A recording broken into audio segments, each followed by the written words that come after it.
কতবার করে বলেছি বটতলায় হাট বসেছে, আমাকে সেখানে নিয়ে যেতে। আমার একটা কথা একবারও ওর কানের ভেতরে ঢোকে না। আরে বাবা, আমি কি বলেছি নাকি যে আমার কানের ভেতর ঢোকে না? আমি শুধু বলছি ওই বটতলার হাটে যেতে হবে না।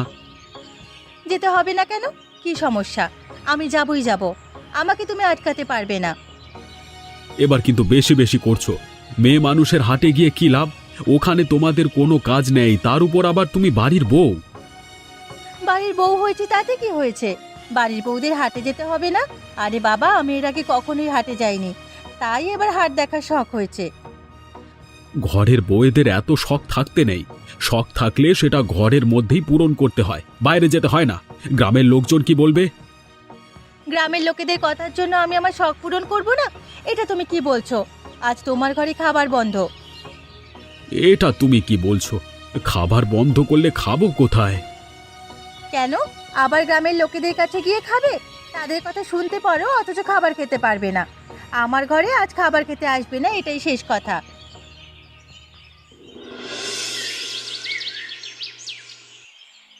বুড়িমার ভালো লাগে না। এই গ্রামে কেন যে বিয়ে হলো কে জানে। এই গ্রামে এত কঠোর নিয়ম। সব কিছুই তো এই রামেশ্বর পণ্ডিতের জন্য, না হলে সবাই সব কিছু মেনে নেয়। রামেশ্বর পণ্ডিত এত কঠোর নিয়ম করে রেখেছে যে গ্রামের মেয়ে বউরা বাইরে যেতেই চায় না। ভুল বললে তুমি। গ্রামের মেয়ে বউরা অবশ্যই বাইরে যেতে চায়।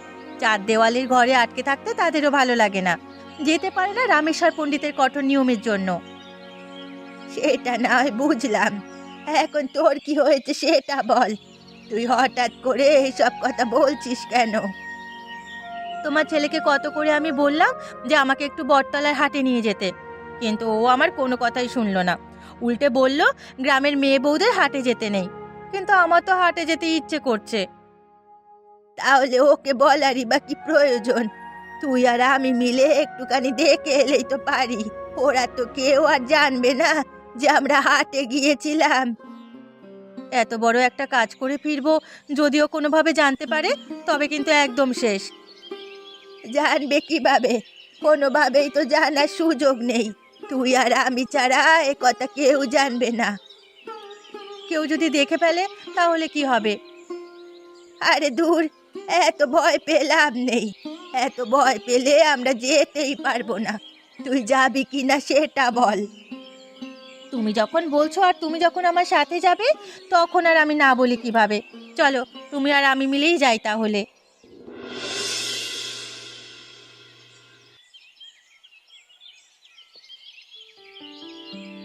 কি গো বুড়ি, কোথায় যাচ্ছ তোমরা? সাথে দেখছি গোপালের বউও আছে। এই তো একটু হাঁটতে বেরিয়েছিলাম। আপনি কোথায় যাচ্ছেন? আরে হাঁটতে বেরিয়েছিলে নাকি হাট দেখতে যাচ্ছ? না না, কি বলছেন? হাটে তো মেয়ে বউদের যাওয়া নিষেধ। সেখানে আমরা কিভাবে যাই বলুন তো? আর দু কদম গেলেই তো গ্রামের হাট। তোমরা আমাকে বোকা পেয়েছো নাকি? আমি সবটাই বুঝতে পারছি। বুঝতে পারলে কি হয়েছে? আপনার জন্য আমরা হাটে যাব না নাকি? আমরা মেয়ে বউ হয়েছি বলে হাটে যাওয়ার অধিকার নেই? যা মনে মনে ভেবেছিলাম ঠিক তাই হলো। তোমরা যে হাটে যাচ্ছ সেটা গোপাল জানে? তাকে জানানোর প্রয়োজন মনে করিনি। আমাদের ইচ্ছে হয়েছে, আমরা হাটে যাচ্ছি। এখানে আপনি আবার নাক গলাতে এসেছেন কেন? এত বড় কথা! আমার সাথে গলা তুলে কথা বলছো? গোপালের সাথে দেখা হলে আমি সবকিছুই বলবো। তারপর বুঝবে হাটে যাওয়ার অপরাধ কি। সেটা আমার আর আমার স্বামীর ব্যাপার, আপনি এর মধ্যে আসবেন না। আপনি যতই বিচার দেন না কেন, আমার কিছুই হবে না। আপনি এখন এখান থেকে যান তো। এভাবে কথা বলছিস কেন রামেশ্বর পণ্ডিতের সাথে? বাবু, আমরা হাট দেখতে যাচ্ছি না। আপনি জিজ্ঞাসা করেছেন তো, তাই একটু গোপালের বউ চটে গেছে। আমরা এমনিতেই বের হয়েছিলাম। হয়েছে হয়েছে, সবকিছুই বুঝি আমি। তোমাদের এই আস্পর্ধার শাস্তি আমি তোমাদেরকে দেবই, আর তোমাদেরকে পেতেই হবে। দেখবে আমি কি করি। গোপালের সাথে একটি বার শুধু আমার দেখা হতে দাও।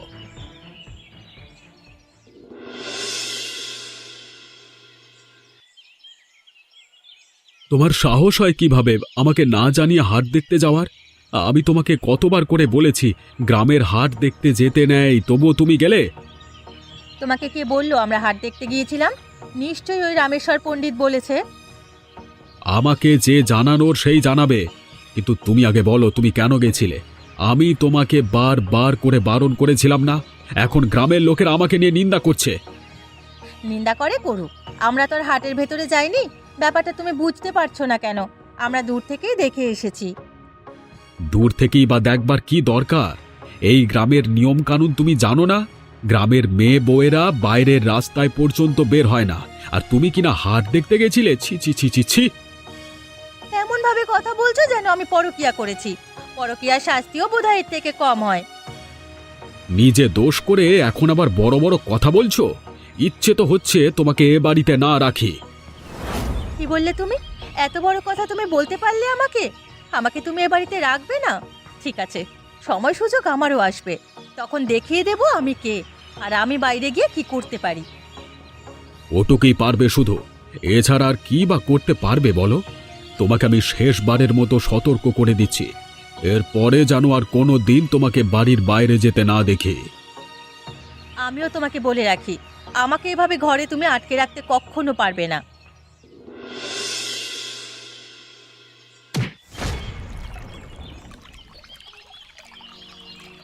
আরে আরে, কি সর্বনাশ হলো, কি সর্বনাশ হলো! ওরে গোপাল, তুই এভাবে পড়ে গেলি কিভাবে? বৌমা, ও বৌমা, কোথায় গেলে তুমি? ওরে বাবা রে, বুড়িমা গো, আমার মনে হচ্ছে কোমরটা গেল। আমি আর উঠে দাঁড়াতেও পারবো না। আমি এখন কি করব? যন্ত্রণায় মরে যাচ্ছি বুড়িমা। উঠিস না, উঠিস না, উঠতে গেলে আবার পড়ে যাবি। বৌমা, আরে ও বৌমা, এত করে ডাকছি, বের হচ্ছ না কেন? বুড়িমা, কি হয়েছেটা কি? এভাবে চিৎকার চেঁচামেচি করছো কেন? কি হয়েছে? আরে এই দিকটা এসে দেখে যাও, কি অঘটন ঘটে গেছে। গোপালের কোমরটা বুঝি আর নেই। এদিকে এসো এসো, গোপালকে ওঠাতে হবে। হায় হায়, কি বলছো বুড়িমা? দেখি দেখি। আরে, তুমি এভাবে পড়ে গেলে কিভাবে? একটু দেখে শুনে হাঁটতে পারো না? বুড়িমা, একে তো ওঠাতে হবে। তাই তো বলছি, তাড়াতাড়ি নামো।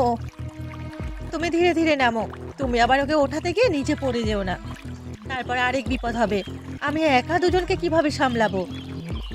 আমাকে নিয়ে চিন্তা করতে হবে না, আমার লাঠি আছে, আমি লাঠির ওপর ভর দিয়ে উঠে যেতে পারবো। তুমি আগে গোপালকে ওঠাও। আরে আরে, তোমরা এত বকবক করছো কেন? আমি এভাবে পড়ে আছি, আমাকে আগে ওঠাও। মা করে, ওরে বাবা, আমি যন্ত্রণায় শেষ হয়ে যাচ্ছি। তুমি আগে ঘরে চলো, আমি ডাক্তারকে খবর দিচ্ছি, ডাক্তার ঘরেই চলে আসবে। চলো চলো।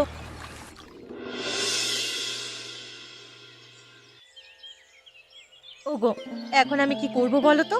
এই 2-3 দিন এদিক ওদিক ধার করে চলেছি, এখন আর লোকজন ধারও দিতে চায় না। এখন আমরা কি করব?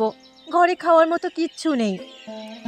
আমি বা তোমাকে কি করতে বলবো গিন্নি? আমার হাতেও তো করবার কিছু নেই। দেখতেই তো পারছো আমার অবস্থাটা, কোমর ভেঙে এখন ঘরে বসে আছি। তাহলে এখন কি করব আমাকে বলো? এভাবে চলতে থাকলে তো না খেয়েই দুজনে মরে যাব। তোমাকে যে বাইরে জোর করে পাঠাবো সে অবস্থাও নেই, আমাকে তো বাইরে যাওয়ার অনুমতি পর্যন্ত দাও না। বাইরে গেলে গ্রামের লোকজন নিন্দা করবে, নিন্দা শোনার থেকে না খেয়ে মরে যাওয়া অনেক ভালো গো। অভাব অনটনের জ্বালা কেমন তা তো তুমি জানো, তুমি তো বোঝো না তা তো নয়। তুমি শুধু সময় হলে সামনে খাবারটুকু পাও, সেই জ্বালা আমি বুঝি। কতজনের বাড়িতে গিয়ে ধার চাইতে হয়, মনে হয় যেন ভিক্ষা চাইছি। আর কয়েকটা দিন শুধু অপেক্ষা করো, দেখবে সব কিছু ঠিক হয়ে গেছে। আমি তোমাকে আর এই অবস্থায় রাখবো না। আর কয়েকটা দিনের ব্যাপার, তাই তো? কিন্তু সেই কয়েকটা দিন কিভাবে কাটাবো? যাদের থেকে ধার এনেছিলাম তারাই তো এখন ধার ফেরত চাইছে, তাদের ধারটাই বা কিভাবে শোধ করব? আর আমরা নিজেরাই বা কিভাবে চলবো? তুই দেখো না গো, যেভাবে হোক কিছু একটা করো না গো। আমি চেষ্টা করছি সুস্থ হওয়ার, পুরোপুরি পুরোপুরি সুস্থ না হলেও মোটামুটি ধরনের সুস্থ হলেও দেখবে আমি কাজে লেগে পড়েছি। থাক, তোমাকে আবার এত চিন্তা করতে হবে না। তারপর চিন্তা করতে গিয়ে তুমি আবার বেশি অসুস্থ হয়ে পড়বে। যা করার আমিই করব। কি গো গোপালের বউ, তুমি আবার আমার কাছে এসেছো কেন? কিসের জন্য এসেছো শুনি? এসেছিলাম একটু সাহায্য চাওয়ার জন্য। জানেন তো আপনার ছেলের কি অবস্থা, পড়ে গিয়ে কোমর ভেঙে গেছে, এখন ঘরেই বসে আছে, সংসার আর চলছে না। সেই খবর তো আমি পেয়েছি, কিন্তু এখন আমি কি করতে পারি? আমার কাছে এসেছো কেন? আপনার কাছে এসেছি কিছু টাকা ধার চাওয়ার জন্য। সংসারটা তো চালাতে হবে, কয়েকদিন পরে না হয় আমি আবার ফিরিয়ে দেব। টাকা ধার চাইতে এসেছো? কয়েকদিন আগে আমার সাথে কিভাবে কথা বলছিলে আর কি বেয়াদবি করছিলে সেটা তোমার মনে নেই? সে ঘটনার জের ধরে আপনি এখন আমাকে সাহায্য করতে চাইছেন না, তাই তো? দেখুন, এমন করবেন না। সেদিন একটা ভুল বোঝাবুঝি হয়ে গিয়েছিল। যতই এখন মিষ্টি মিষ্টি কথা বলো না কেন, আমি কোনো সাহায্য করব না, এটা তুমি শুনে রাখো। আমার থেকে কোনো সাহায্য তোমরা পাবে না। দেখুন রামেশ্বর বাবু, আমরা তো অসহায় অবস্থায় আছি। কয়েকদিন পরেই তো আপনার টাকাটা ফিরিয়ে দেব। এখন যদি আপনি সাহায্য না করেন তাহলে তো আমাদের অবস্থা খারাপ হয়ে যাবে। আপনি বুঝতে পারছেন না কেন? আমি বেশ ভালোভাবেই বুঝতে পারছি এবং বোঝবার পরেই তোমাকে আমি ফিরিয়ে দিচ্ছি। এখানে ফালতু কথা বলো না, যাও বাড়িতে চলে যাও। ঠিক আছে, সাহায্য তো করলেন না, আমিও দেখিয়ে দেব সাহায্য ছাড়া আমরা কিভাবে বেঁচে থাকতে পারি আর কি ভালোভাবে বেঁচে থাকতে পারি। কি গো বৌমা, কোথায় গিয়েছিলে শুনি? গিয়েছিলাম একটু রামেশ্বর বাবুর বাড়িতে, কিন্তু খালি হাতেই ফিরতে হলো। রামেশ্বর বাবু আমাদের কোনো সাহায্যই করলো না। রামেশ্বর বাবু যে সাহায্য করবে না এটা তো আমি আগে থেকেই জানি। তোরও বোঝা উচিত ছিল। তবুও কেন যে তুই রামেশ্বর বাবুর কাছে সাহায্য চাইতে গিয়েছিলি? সংসারটা যে এখন আর চলে না বুড়িমা। সংসার চালাতে হলে লাজ লজ্জা ভুলে রামেশ্বর বাবুর কাছে সাহায্য চাইতে হবে। এটা ভেবেই রামেশ্বর বাবুর কাছে সাহায্য চাইতে গিয়েছিলাম। আমি বলি কি, তুই একটা কাজ কর, নিজেই কিছু করার চেষ্টা কর। এই ধর, সবজি চাষ কর। সেই সবজি যদি হাটে বিক্রি করিস তাহলে ভালো পয়সা হবে। সবজি চাষ করব, কিন্তু হাটে তো বিক্রি করা যাবে না। ওই যে তোমার ছেলে সব সময় বলে লোকে নিন্দে করবে। ও একটা ভুলের মধ্যে আছে, ওর ভুলটা ভাঙাতে হবে। তাই বলি, তুই সবজি চাষ কর, তারপর হাটে গিয়ে বিক্রি কর। তারপরেরটা পরে দেখা যাবে। সবজি চাষ করতে হলেও তো কয়েকটা দিন সময় লাগবে। সে কয়েকটা দিন সংসার চালাবো কিভাবে? আমার ঘরে যা কিছু আছে তাই দিয়ে মোটামুটি তিনজনের কয়েকটা দিন চলে যাবে। তারপরে তুই যখন সবজি বিক্রি করা শুরু করবি তখন না হয় আবার আমারটা আমাকে বিড়িয়ে দিবি। ঠিক আছে বুড়িমা, তুমি এটা একটা ভালো কথা বলেছ। তাহলে তাই করব। কালকে থেকেই সবজি চাষ করতে লেগে পড়ব। তুমি আমাকে হাতে হাতে একটু সাহায্য করে দিও।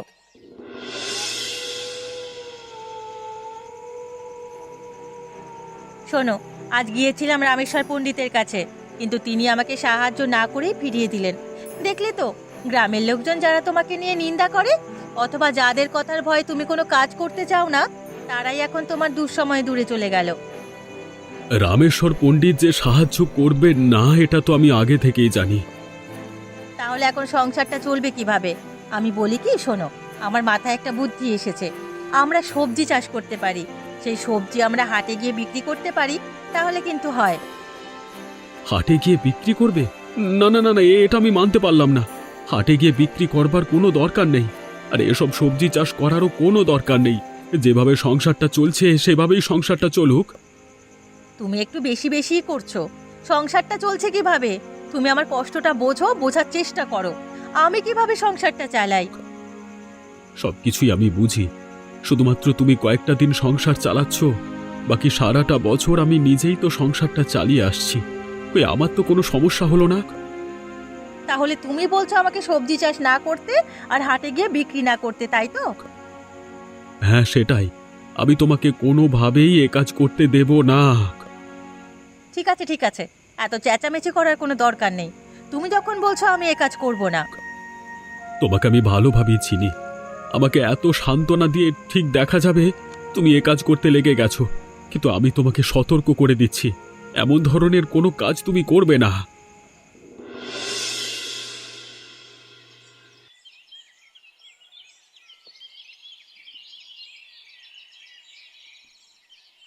কি হলো নাকি? তোমরা হাটে কি করছো? সামনে দেখছি বিভিন্ন সবজি রাখা। তা তোমরা কি এই সবজি বিক্রি করতে এখানে এসো নাকি? যখন দেখতেই পাচ্ছেন তখন আবার জিজ্ঞাসা করছেন কেন? যখন সাহায্য চাইতে গিয়েছিলাম তখন তো আমাদেরকে সাহায্য করেননি, এখন আবার এসব বলতে এসেছেন কেন? দেখো, তোমরা এই গ্রামে থাকো, এ গ্রামের কিছু নিয়ম কানুন আছে, সেই নিয়ম কানুনের বাইরে গিয়ে তোমরা তো কোনো কাজ করতে পারো না। আমরা অবশ্যই পারি, তা আমরা করে দেখিয়েছি। আপনার যদি কোনো সমস্যা থাকে তাহলে আমাদেরকে বলতে পারেন। আরে সমস্যা আছে বলেই তো তোমাদেরকে বলছি। আরে এখানে তোমরা বেচা কেনা করতে পারবে না, নইলে তোমার স্বামীর কাছে গিয়ে আবার বিচার দেব। আপনার যা খুশি আপনি করতে পারেন, আমার কোনো সমস্যা নেই। আপনি আমার স্বামীর কাছে কেন, পুরো গ্রামবাসীর কাছে বিচার দিন, আমার কিচ্ছু যাবে আসবে না। এত বড় কথা! এ গ্রামে তোমার মতো বেয়াদব বউ আর একটাও নেই, একটাও দেখিনি আমি কখনো। এখানে বসে এত কথা বলার কোনো প্রয়োজন নেই। দেখতেই তো পাচ্ছেন আমরা এখানে ব্যবসা করছি। ব্যবসার সময় এত কথা ভালো লাগে না। আপনি এখান থেকে যান তো। তোমরা কাজগুলো কিন্তু ভালো করলে না, এর জন্য তোমাদেরকে পস্তাতে হবে, এমনকি গ্রামও ছাড়তে হতে পারে, ভেবে দেখো। ভেবে দেখেছি, এখন আপনি এখান থেকে আসতে পারেন। আমাদের ব্যবসা করতে দিন।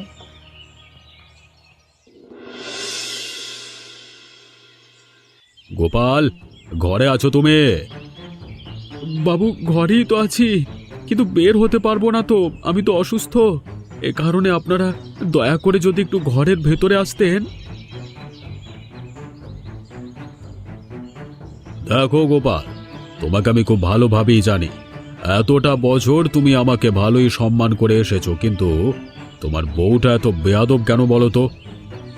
কেন বাবু, লক্ষ্মী আবার কি করলো? কি করলো সেটা তুমি এখনো বুঝতে পারোনি? তোমার বউ সবজি চাষ করে সেই সবজি আবার হাটে বিক্রি করতে গিয়েছিল। কি বলছেন বাবু, এসব তো কিছুই আমি জানি না। কিছু জানো না? তোমার বউয়ের কারণে এখন গ্রামের সব মহিলারা হাটে গিয়ে বিভিন্ন জিনিস বিক্রি করছে, যত নিয়ম কানুন সব ভঙ্গ করেছে তোমার বউ। বাবু, আমি আমার বউয়ের জন্য আপনার কাছে হাত জোর করে ক্ষমা চাইছি, আমি বিষয়টা দেখছি। বিষয়টা কতদূর কি দেখতে পারবে সে বিষয়ে আমার জানা নেই, তবে তোমাকে আমি বলে রাখি, তোমার বউকে যদি তুমি এ পথ থেকে না সরাও, তাহলে কিন্তু তোমাকে গ্রাম ছাড়া হতে হবে।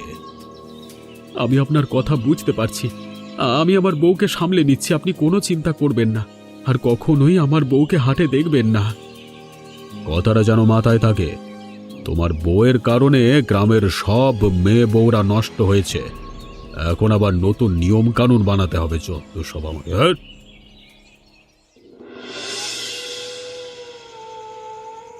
তোমাকে আমি কত করে বলেছিলাম এই ধরনের কাজ তুমি করবে না, দেখলে তো রামেশ্বর পণ্ডিত আজকে লোকজন নিয়ে এসে আমাকে ধমক দিয়ে গেল। তুমি একটা কথা কেন বুঝতে পারছো না? রামেশ্বর পণ্ডিতের কথায় তুমি নাচতে চাইছো, অথচ যখন আমাদের দুঃখের দিন ছিল তখন রামেশ্বর পণ্ডিত আমাদের কোনো সাহায্য করেনি। তাই বলে তুমি এমন কাজটা করবে? আমি তোমাকে বারণ করেছিলাম না? দেখো, আমার হাতে আর কোনো উপায় ছিল না, তাই আমি এই কাজটা করতে বাধ্য হয়েছি। তবে কোনো খারাপ কাজ করিনি, শুধুমাত্র সবজি বিক্রি করেছি। এটা কি তাহলে খারাপ কাজ নয়? না, খারাপ কাজ নয়। আমার জন্য গ্রামের অন্য মেয়ে বউরা নতুন কিছু করার স্বপ্ন দেখেছে, তারাও আমার মতো কাজ করছে। কিন্তু এটা অন্যায়, এটা গ্রামের নিয়ম কানুনের বাইরে। এটা নিয়ম কানুনের বাইরে হলেও এই কাজটা আমার সংসারকে বাঁচিয়েছে। তুমি কেন বুঝতে পারছো না? এটা তো আমি বুঝতে পারছি, এবং এখন আগের থেকে অনেকটাই ভালো আছি, কিন্তু গ্রামের লোকজন। কিসের গ্রামের লোকজন? দেখো, এই শীতের দিনে কত ধরনের সবজি ফলানো যায়, আর এগুলো মেয়ে বউদের কাজ। তারা যদি এই কাজটা করে 2 টাকা উপার্জন করতে পারে তাহলে আর কি। তাহলে আমি তোমার এই কাজকে সমর্থন করব। করবে না কেন? প্রত্যেকটা পুরুষের উচিত তাদের বাড়ির মেয়ে বউদের কাজে সমর্থন করা। রামেশ্বর পণ্ডিত নতুন নতুন নিয়ম বানালেই তো আর হবে না। আমাদের এখন মনে হচ্ছে রামেশ্বর পণ্ডিত যতই নিয়ম কানুন বানাক না কেন, গ্রামের আর কেউ এই নিয়ম কানুন মানবে না। তাহলে আর আমি বা মেনে কি করব? তুমি তোমার কাজ চালিয়ে যাও, আমি সুস্থ হয়ে তোমার সাথে কাজ করব।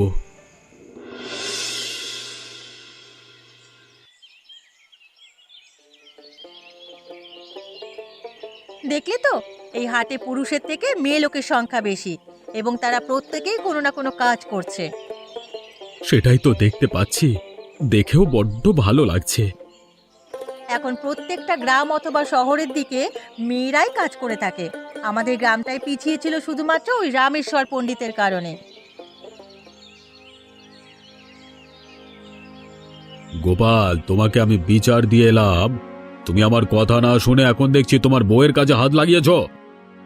আর কতদিন আমাদের গ্রামের মেয়ে বউকে এভাবে আটকে রাখবেন শুনি? কোনো লাভ হবে না। দেখতেই তো পাচ্ছেন এখন হাটের অবস্থা। আপনার নিয়ম কানুন এখন আর কেউ মানবে না। এসব কিছু তোমার এই বেয়াদব বউয়ের জন্যই হয়েছে। এ মেয়েটাই প্রথমে নিয়ম ভেঙেছে, আর এখন সবাই নিয়ম ভেঙেই যাচ্ছে। আমার তো মনে হয় ভেঙেছে বেশ করেছে। এবার গ্রামের প্রত্যেকটা নারী পুরুষ স্বাবলম্বী হয়েছে। কোনো মেয়ে বউকে আর স্বামীর জন্য বসে থাকতে হচ্ছে না। তোমাদেরকে বুঝিয়ে আর কোনো কাজ নেই, যত সব। রামেশ্বর পণ্ডিত দেখলাম এবার রেগেই গেল। আর মনে হয় কখনোই এমন নিয়ম কানুন দেবে না, কারণ এবার থেকে নিয়ম কানুন দিলেই মেয়ে বউরা খেপে যাবে। সবকিছু হয়েছে আমার বউ লক্ষ্মীর জন্য। একদম নয়, সবকিছু হয়েছে বটতলার হাটের জন্য। এই হাট নিয়েই তো এত কিছু, তাই না? এখন থেকে প্রতি শীতে বটতলার নিচে হাট বসবে, আর আমরা সেখানে ব্যবসা করব। এমন মজার মজার গল্প দেখতে আমাদের চ্যানেলকে সাবস্ক্রাইব করতে ভুলবেন না।